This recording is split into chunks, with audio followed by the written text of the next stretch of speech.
hope you all had a good break and are ready for the new year. My name is Parker Tobin and I'm a grade 9 student at Stony Plain Central School. I'm in my third and final year at Stony Plain Central. I'm a part of the SPC SWAT team and we focus on making SPC a healthy, active school with positive social interactions. We have huge plans for the rest of the year and we plan to hit the ground running right away in January with a few ideas. The first is a produce passport, which is a book where students place the stickers off of fruit and the book has tons of information on the fruit. Second is our January challenge, Gotcha for Goodness, which is where students try and catch other students committing good deeds around the school. Lastly, we plan to implement a breakfast program where once a week the SWAT team and our teacher, Mrs. Niebergall, will make breakfast smoothies for the students. We already have quite a few resources at our school for making it a healthier place.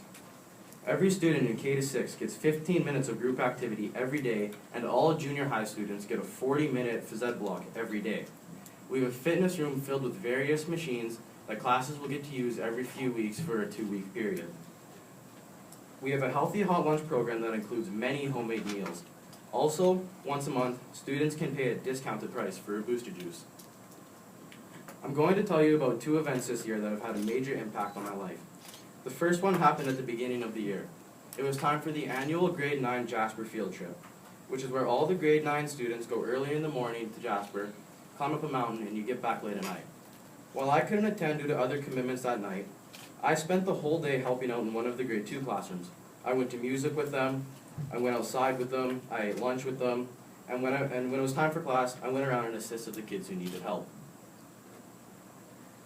And now, every time I see one of those kids in the hallway, they always say hi to me and give me high fives, and I typically have to put down my binder and my textbooks to give a few of them hugs. This puts a smile on my face every time because I feel like I'm making a positive impact on the school. And I hope that the kids enjoy seeing me as much as I enjoy seeing them.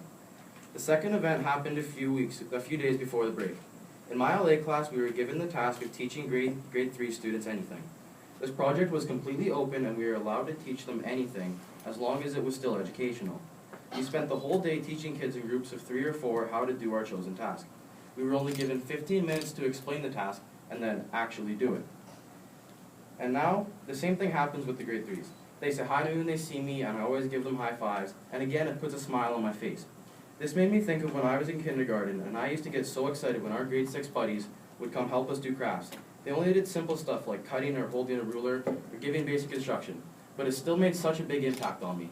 I wish I would have realized this earlier and made more of a connection with the younger ones when given the opportunity. I hope that when those grade 2s and 3s are in my position, they will remember the impact I had on them and do the same for the kids who are in the position they used to be in. I've personally developed a few skills over the years and they've helped me become the leader I am today. The first skill being communication. You can't be a good leader if you don't step up and communicate with your peers. Sports have helped me immensely with this. I'm a goalie in hockey and you learn pretty quickly to use your voice and talk to your teammates. Another big skill is trust. You need to have the abilities to trust your group members if you are doing a group project or something along those lines. But if you're going to step up and be a leader in, say, a group, you need to be able to trust yourself and your ideas. A good example of this is in the book Ender's Game. The book is fairly old, but the movie just came out, so I'm sure many of you have heard of it. If you haven't read the book, I recommend you do. But in the book, the main character, Ender Wiggin, is given control of an army of soldiers that he doesn't know, and many of the soldiers have little to no experience at all. But what enables them to win is the army's trust in Ender's crazy tactics and ideas. In turn, Ender is able to completely trust his army that they will listen to him no matter how far outside the box his strategy is. Lastly, the final skill I've developed is teaching. And by this I mean explaining the steps to someone or giving constructive criticism. It does, especially in school, it does no good to just give somebody the answer to a question. You should explain how to do it so if a similar question arises later, they'll be able to solve it by themselves. Any chance you have to make a healthy choice, be positive, or help someone in need, take it. Seize that opportunity. And soon it will catch on. You won't have to think about it. You will eat vegetables instead of junk food. You will take a fruit in your lunch. You will help the person who dropped their books. You will just start making healthy choices and being a good citizen subconsciously. And very soon it will catch on to your friends, the ripple effect.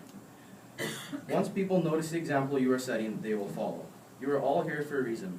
You are all leaders. You all have the opportunity to not only impact your school, not only the community, but even the entire world. And as you work towards your goals, you are going to encounter obstacles. It's important that you deal with these obstacles and learn from them. And while you are planning whatever it may be, Think of potential obstacles and how to deal with them. I personally love the role that I have in my school. Being a part of the SWAT team, I feel like I have a direct impact on what happens in my school. It amazes me to see how much us as students can impact the school if we just get a little bit of guidance and have some time to put everything together. Lastly, I'm going to leave you with a quote by John C. Maxwell, who is a famous author and a professional speaker, who primarily focuses on leadership. Anyone can steer the ship, but it takes a leader to chart the course.